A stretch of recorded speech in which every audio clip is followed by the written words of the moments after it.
마지막 4교시 테스트 개요 문제풀이가 되겠습니다. 총 10문제를 준비를 하였는데요. 문제를 풀어보면서 실제 CSTS 자격시험을 보며 닿게 되는 그런 상황들을 미리 경험해 볼 수 있는 그런 시간이 되었으면 좋겠습니다. 첫 번째 문제입니다. 소프트웨어 테스트에서 결함은 프로그램의 모든 부분에 걸쳐 균일하게 분포되어 있다는 특성을 이용하여 테스트하는 것이 효과적이다. 이 부분에 대해서 이제 어떻게 생각하고 계시나요? 결함은 모든 부분에 걸쳐 균일하게 분포하고 있다. 이 부분이 좀 특성이라고 할 수 있겠는데요. 이 부분은 사실 소프트웨어를 테스트를 하다 보면은 프로그램에 대한 결함은 일부 모듈에 집중되어 있을 가능성이 굉장히 높습니다. 이 보통 설계를 할 때 모듈 단위 또는 어떤 이제 큰 덩어리 단계로 다른 사람들이 이제 개발을 하고 그것을 이제 통합을 하게 되는 그런 과정을 거칩니다. 근데 어떤 사람은 매우 숙련돼 있고 어떠한 사람은 또는 이제 굉장한 초보입니다. 이러한 이제 사람들 간의 이런 수준 차이나 아니면은 어떤 이 소프트웨어는 굉장히 복잡하고 어려운 소프트웨어다 그러면은 그 해당하는 그 부분은 구현하는 것도 굉장히 어렵겠죠. 이러한 이제 여러 가지 측면에서 이 프로그램이나 이런 소프트웨어는 특정한 그런 일부 모듈에서 이런 결함이 발생할 확률이 굉장히 높은 것을 볼 수 있겠습니다. 네, 2번 문제. 명세 기반 테스트와 구조 기반 테스트 방법은 대표적인 정적 테스트 방법이다. 이 부분은 정적 테스트라는 것을 이제 말씀을 드렸는데요. 요거는 실행하지 않고 진행하는 그런 테스트라고 말씀을 드렸죠. 크게 이제 동적 테스트와 정적 테스트로 구분이 되고 실행이 되지 않는 측면에서 좀 살펴보면은 명세 기반 테스트와 이제 구조 기반 테스트 어떠한 구조가 이렇게 있고 그거를 이제 보면서 내가 뭔가를 이제 뭔가 하면서 해야 될 것 같은 느낌이 들죠. 명세도 이제 요구사항이라고 보면 됩니다. 요구사항이 이렇게 나열되어 있다. 그러면은 그거를 뭔가 이제 해보면서 해야 되는 그런 느낌이 들죠. 이런 식으로 이제 명세 기반 테스트와 구조 기반 테스트는 동적 테스트 영역에 들어갑니다. 그래서 이 해설과 같이 요 명세 기반과 구조 기반은 동적, 정적이 아닌 동적 테스트 방법이다. 따라서 X가 되겠습니다. 3번 테스트 스톱 작성 비용이 많이 드는 경우에 상향식 통합 테스트를 수행하면 좋다. 요거는 이제 이 상향식 통합 테스트가 무엇인지 먼저 확인을 해봐야 될 것 같은데요. 상향식 통합 테스트 같은 경우에는 어떤 이 각각의 컴포넌트 그런 것이 이제 먼저 만들어지고 그게 이제 통합되고 그리고 그게 또 통합되고 이렇게 위로 올라가면서 개발하는 통합하는 그런 테스트가 되겠습니다. 따라서 테스트 스톱 같은 경우에는 이 해당 모듈에 아직 완성이 안 된 부분을 할 때 그러한 필요한 것이 되겠죠. 따라서 5. 상향식 테스트를 하면서 내가 아직 완성 안 된 부분이 있을 때 이 모듈을 테스트 스톱을 통해서 미리 테스트를 해보면서 문제가 있을지 없을지 이제 확인해 볼 수 있는 것이 이렇게 되겠습니다. 따라서 이 부분 같은 경우에는 미리 이 부분에서 이제 통합을 진행을 하였기 때문에 테스트 스톱을 따로 작성할 필요가 없어. 왜냐하면은 여기서 이제 작성 안 된 게 하에부터 하기 때문에 부분이 굉장히 적기 때문에 그 부분을 통해서 이 상향식 테스트를 통하면은 이 작성을 줄일 수 있고 비용이 많이 줄어드는 것을 이제 확인할 수 있겠습니다. 4번 명세 기반 테스트는 특성상 시스템 및 유스 테스트 단계에서만 수행을 한다. 이 명세 기반 테스트는 아까 말씀드렸듯이 이제 요구사항에 대한 것이라고 말씀을 드렸죠. 요구사항이란 이런 이제 설계 문서적인 것들이 시험이 이루어지는 거는 아까도 봤지만 굉장히 낮은 소프트웨어부터 그 다음에 그 소프트웨어보다 더 높은 그런 하위 소프트웨어들까지 있고 그 위로 이제 시스템까지 이렇게 이제 단계별로 이제 발전을 하게 됩니다. 따라서 이 요구사항이 얘만 있는 게 아니라 얘에 대한 요구사항도 있고 얘에 대한 요구사항도 이렇게 있게 됩니다. 그렇기 때문에 얘는 시스템 및 인수 테스트에서만 할 수 있는 것이 아니라 개발 전체 과정을 통틀어서 컴포넌트부터 통합, 시스템, 인수 테스트까지 모두 이제 활용을 할 수 있겠습니다. 따라서 X가 되겠습니다. 다음으로 이제 객관식 문제가 되겠습니다. 첫 번째 문제, 에러의 정의로 올바른 것은 무엇인가? 에러의 정의에 대해서 이제 묻는 문제고요. 따라서 에러 같은 경우 1번, 결함의 원인으로 사람에 의하여 생성된 실수를 말한다. 사람의 실수에 의해서 생성된 실수는 에러라고 말씀을 드렸죠. 그리고 결함의 원인이 되기도 하고요. 그렇기 때문에 요거는 이제 에러를 말하는 걸로 볼 수 있겠고요.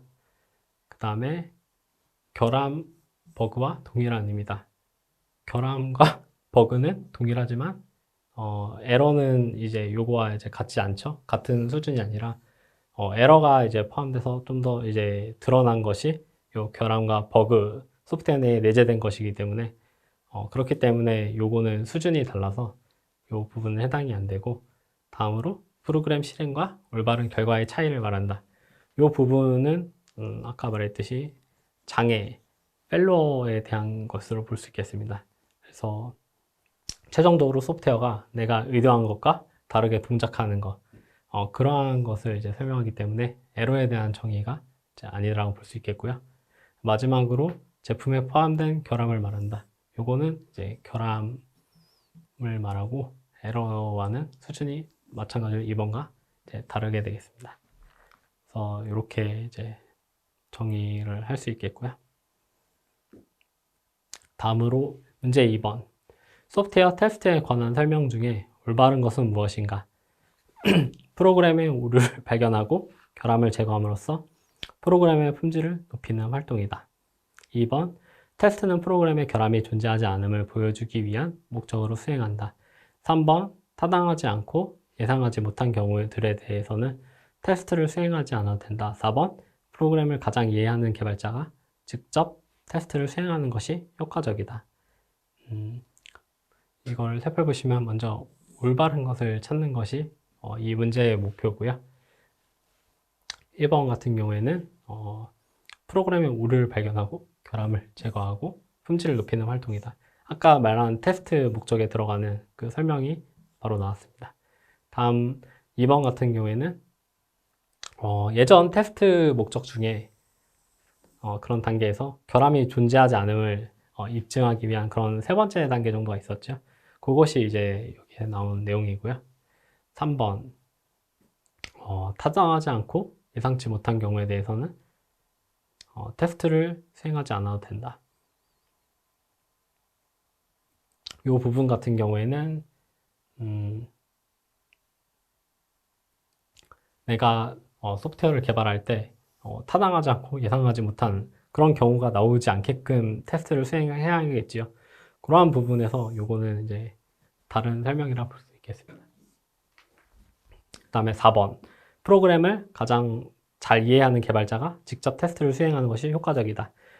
소프트웨어는 기존에는 이제 개발자가 자기가 디버깅 하면서 이렇게 찾았는데 점점 갈수록 이제 어떤 테스터라는 개념이 생겨나서 그 개발자와 다른 사람이 테스트를 하여서 미리 테스트 이런 오류가 발생하지 않게끔 사전에 예방하는 단계까지 이렇게 왔습니다. 따라서 개발자가 직접 테스트를 수행하는 것이 효과적인 것이 아니라 테스트를 담당하는 테스트 담당자가 테스트를 수행하는 것이 좀 더 효율적으로 볼 수 있겠습니다. 따라서 4번이 해당이 되지 않는 거고요. 2번 같은 경우에는 이제 이 소프트웨어 테스트에 대한 과거에 존재했던 그런 목적이었기 때문에 지금은 좀 더 이제 해당하지 않는 것으로 보게 되겠습니다. 따라서 1번 이 프로그램의 오류를 발견하고 결함을 제거함으로써 프로그램의 품질을 높이는 활동이 이 소프트웨어 테스트에 대한 올바른 설명이 되겠습니다. 이번에 추가적인 걸로는 이 결함이 없음을 보여주는 것은 현실적으로 거의 불가능한 일이라 볼 수 있습니다.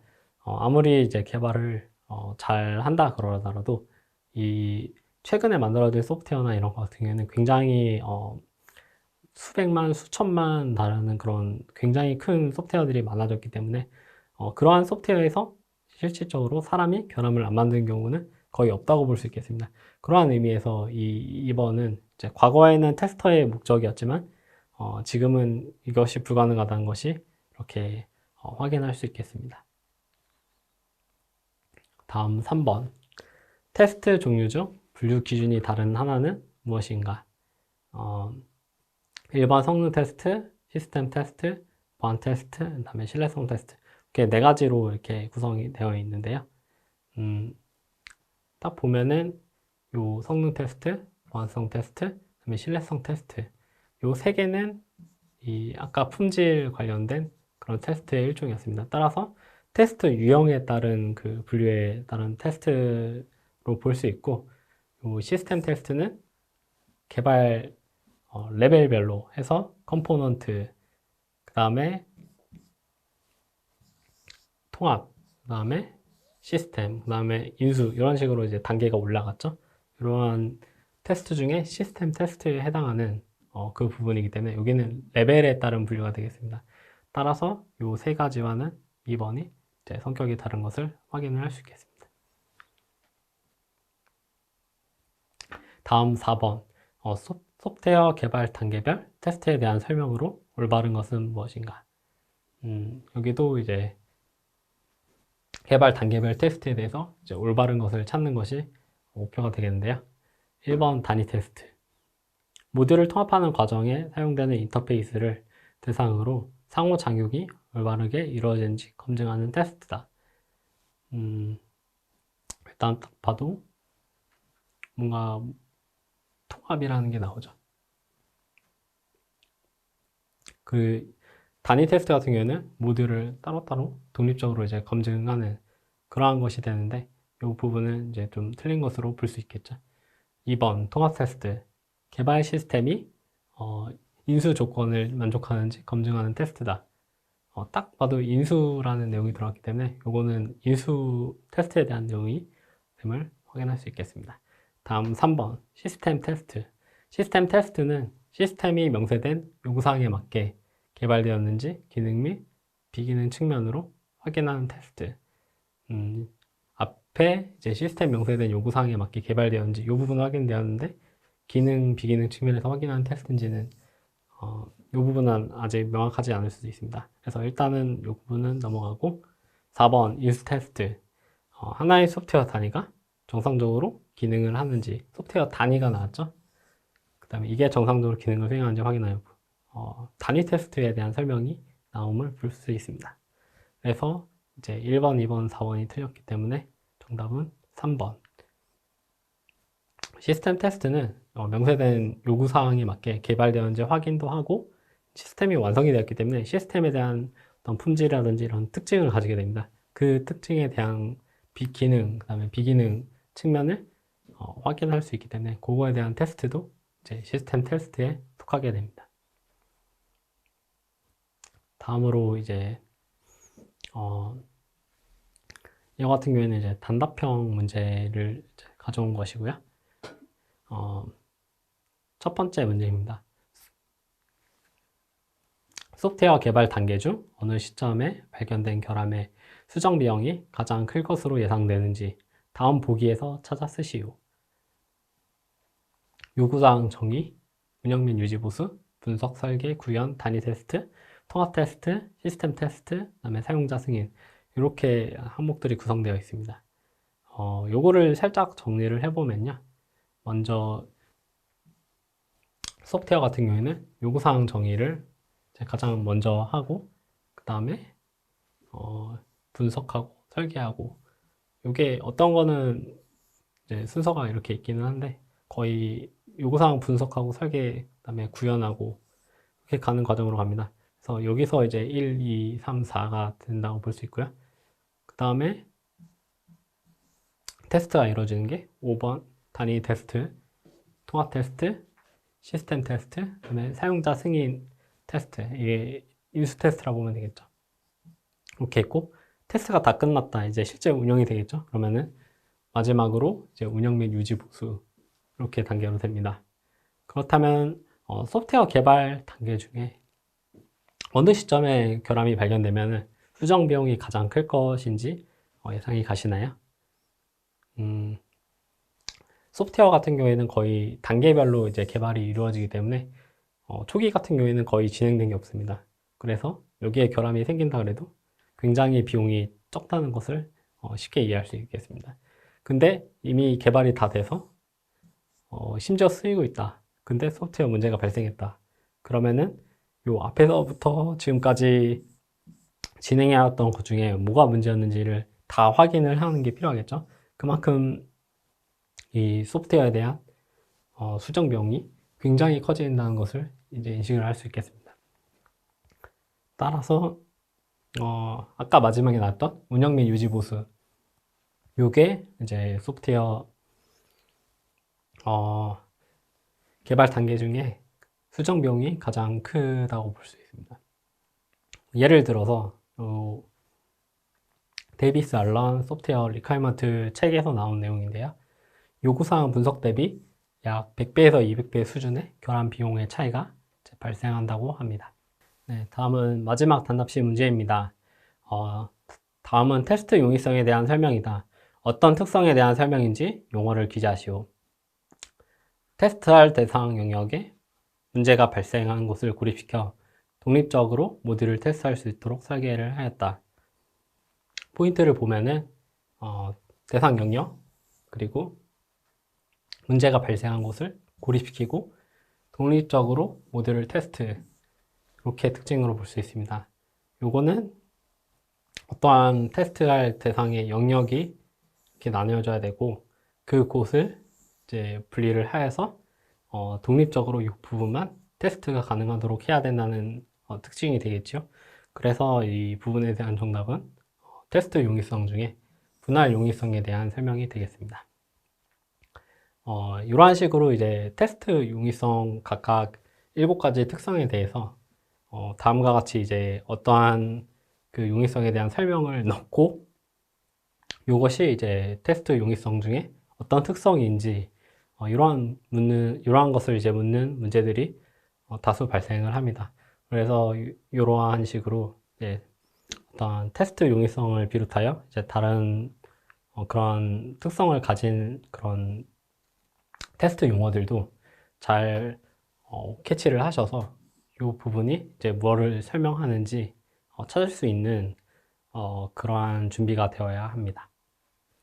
사실 이런 부분이 생각보다 많지는 않아서 좀 이 부분에 대한 암기를 좀 집중을 하면은, 그리고 이렇게 문제 안에서 이제 어느 정도 힌트가 다 나옵니다. 그래서 그 부분을 이제 캐치하여서 설명을 한다면은 준비를 한다면은 이러한 문제에 좀 더 이제 쉽게 대응을 할 수 있게 되겠습니다. 네, 이렇게 이제 테스트 개요 10문제를 준비를 해서 이제 다 같이 살펴보았고요. 아직 초반 단계라서 이 테스트 관련한 문제 내용이 굉장히 직관적이고 쉬운 편입니다.